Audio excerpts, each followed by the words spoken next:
Fortunately, soybeans don't have a whole lot of those problems. One that will come from time to time is soybean aphids, and that's one, of course, that blows up from the States and it infects our crop, and it can happen anytime sort of July through August. And I think what growers really need to do is just kind of watch what's happening in the Dakotas, Minnesota, and as their problems increase, you'll see quite often those problems come up just simply by being blown up into Manitoba.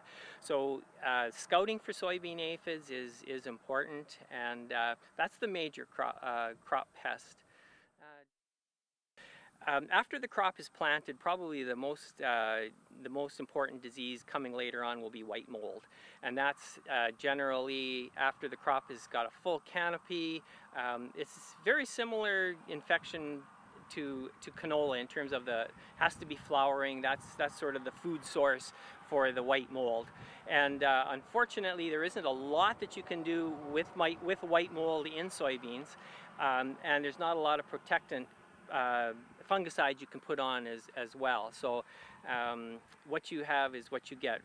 Rotation can help that a little bit just by trying to avoid sunflowers and canola as your previous crop, or soybeans on soybeans as well.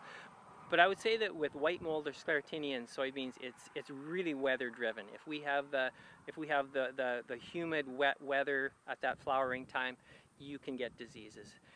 White mold will cause a wide range of damage, and you'll always hear of the ones that lost 50% of their crop due to white mold. But I think that most of the time we will see white mold not as much of a real yield destroyer as perhaps in canola. It seems that soybeans are a little more resilient to it, and you'll see it in the field. You'll see it in the field every year, especially headlands or places that maybe you've doubled up on your seeding rate, or it's a little bit thicker. But it's not quite as devastating perhaps as it might be in some other crops. Well, I think that the root diseases will increase with poorer, wetter, kind of cooler weather. We often tell people that a seed treatment is a good idea, and that'll protect it as it's kind of emerging from those root rot diseases, whether it's Fusarium or Pythium or Rhizoctonia. Phytophthora is another one as well.